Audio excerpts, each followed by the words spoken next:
Hello friends, ನಿಮ್ಮೆಲ್ಲರಿಗೂ ಅಕ್ಕನ ಅಡುಗೆ ಮನೆಗೆ ಸ್ವಾಗತ. ನಾನಿವತ್ತು ವೆಜಿಟೇಬಲ್ ಫ್ರೈಡ್ ರೈಸ್ನ ಮಾಡ್ತಾ ಇದ್ದೀನಿ. ಅದಕ್ಕೆ ಬೇಕಾಗಿರುವಂಥ ಪದಾರ್ಥಗಳು ಕ್ಯಾರೆಟು, ಬೀನ್ಸು, ಕ್ಯಾಪ್ಸಿಕಮ್ಮು ಮತ್ತು ಬೇರೆ ತರಕಾರಿನೂ ಹಾಕೋಬೋದು. ಕ್ಯಾಬೇಜ್ ಹಾಕೋಬೋದು, ಈರುಳ್ಳಿ ಹೂವು ದಂಟು ಅದನ್ನು ಹಾಕೋಬೋದು.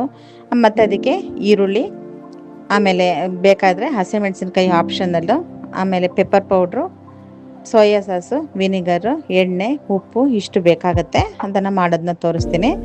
ಕೆಲವರು ಜಾಸ್ತಿಯಾಗಿ ಅದನ್ನು ಸಣ್ಣಗೆ ಹೆಚ್ಕೊಳ್ತಾರೆ, ತರಕಾರಿಗಳನ್ನ ಸಣ್ಣಗೆ ಹೆಚ್ಕೊಳ್ತಾರೆ. ನಾವು ಪಲ್ಯಕ್ಕೆ ಹೆಚ್ಕೊಂಡಂಗೆ ಇಲ್ಲ ವೆಜಿಟೇಬಲ್ ಪಲಾವಿಗೆ ಹೆಚ್ಕೊಂಡಂಗೆ ಹೆಚ್ಕೊಳ್ತಾರೆ.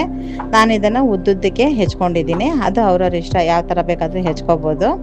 ಅದನ್ನು ನಾವು ಯಾವ ರೀತಿ ಬೇಯಿಸ್ತೀವೋ ಅದ್ರ ಮೇಲೆ ಡಿಪೆಂಡ್ ಆಗುತ್ತೆ. ಮತ್ತು ಈರುಳ್ಳಿನೂ ಅಷ್ಟೇ, ನಾನು ಈರುಳ್ಳಿನ ತುಂಬ ಹಾಕ್ಕೊಂಡಿದ್ದೀನಿ. ಕೆಲವರು ಸ್ವಲ್ಪ ಮಾತ್ರ ಹಾಕ್ಕೊಳ್ತಾರೆ, ಹಾಗಾಗಿ ಅದು ಕೂಡ ಆಪ್ಷನಲ್ಲಿ ಎಷ್ಟು ಬೇಕೋ ಅಷ್ಟು ಹಾಕೋಬೋದು. ನನಗೆ ಗೊಜ್ಜು ಜಾಸ್ತಿ ಬೇಕೋ ಹಾಗಾಗಿ ಹಾಕ್ಕೊಂಡಿದ್ದೀನಿ. ಮತ್ತು ಹಸಿಮೆಣಸಿನ್ಕಾಯಿ ಅಂತಲೂ ಹೇಳಿದೆ.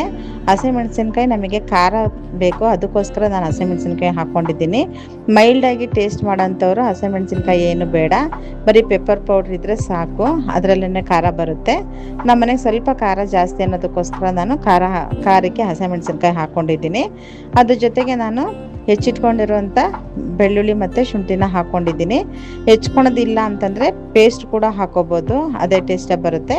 ಇಲ್ಲ ಅಂತಂದರೆ ತುರ್ಕೊಂಡು ಹಾಕೋಬೋದು. ಅದನ್ನು ಚೆನ್ನಾಗಿ ನಾವು ಬಾಡಿಸ್ಕೋಬೇಕು. ಈರುಳ್ಳಿ ತುಂಬ ಬಾಡಬಾರ್ದು, ಸ್ವಲ್ಪ ಬಾಡ್ತಾ ಇದ್ದಂಗೆ ಮೇಲೆ ಮೇಲೆ ಎಲ್ಲನೂ ಬಾಡಿಸ್ಕೊಳ್ತಾ ಬರಬೇಕು. ಮತ್ತು ನಾವು ಹೆಚ್ಚಿಟ್ಕೊಂಡಿರೋ ತರಕಾರಿನ ಒಟ್ಟಿಗೆ ಕೂಡ ಹಾಕೋಬೋದು, ಇಲ್ಲ ಸಪ್ರೇಟಾಗೂ ಹಾಕೋಬೋದು.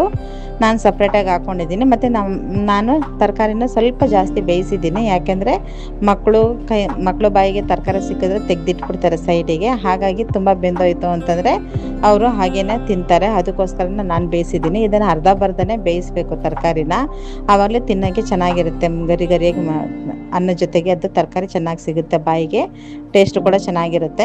ಮತ್ತು ಕ್ಯಾಪ್ಸಿಕಮ್ ಹಾಕಲೇಬೇಕು ಇದಕ್ಕೆ. ನಾವು ಕ್ಯಾಪ್ಸಿಕಮ್ ಹಾಕಿದ್ರೇ ಅದರದ್ದು ವಾಸನೆ, ಘಮ ಮತ್ತು ಟೇಸ್ಟು ತುಂಬ ಚೆನ್ನಾಗಿರುತ್ತೆ ತಿನ್ನೋದಕ್ಕೆ. ಮತ್ತು ಜಾಸ್ತಿಯಾಗಿ ಜನ ಇದಕ್ಕೆ ಕೇಬೇಜನ್ನು ಹಾಕ್ತಾರೆ, ನಾನು ಕೇಬೇಜ್ ಹಾಕಿಲ್ಲ.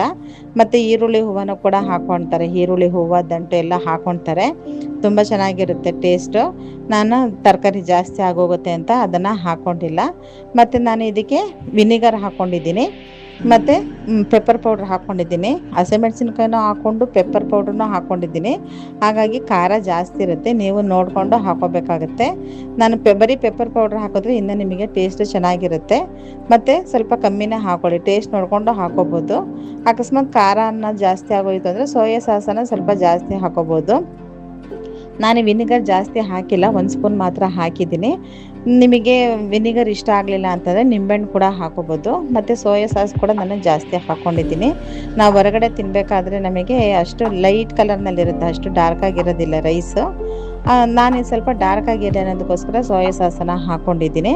ಮತ್ತು ಇದಕ್ಕೆ ಕಲಿಸ್ಬೇಕಾದ್ರೆ ಅನ್ನ ಉದುರುದ್ರಾಗಿರಬೇಕು, ಇಲ್ಲ ನಾವು ರಾತ್ರಿ ಅನ್ನನ ತೆಗೆದು ಕಲಿಸ್ಕೊಂಡು ಮಾಡಿದ್ರೆ ಇನ್ನೂ ತುಂಬ ಚೆನ್ನಾಗಿರುತ್ತೆ. ರಾತ್ರಿ ಅನ್ನ ಹಾಕಿ ನಾವು ಕಲಿಸ್ಬೇಕಾದ್ರೆ ಅದು ಬಿಸಿ ಬರೋ ತನಕ ತಿರುಗಿಸ್ತಾನೆ ಇರ್ತೀವಿ, ಅವಾಗ ಚೆನ್ನಾಗಿ ಮಸಾಲೆ ಅಂಟ್ಕೊಂಡು ಒಳ್ಳೆ ಟೇಸ್ಟ್ ಆಗಿರುತ್ತೆ, ಮತ್ತು ಒಳ್ಳೆ ಘಮ ಕೂಡ ಇರುತ್ತೆ ನಮಗೆ.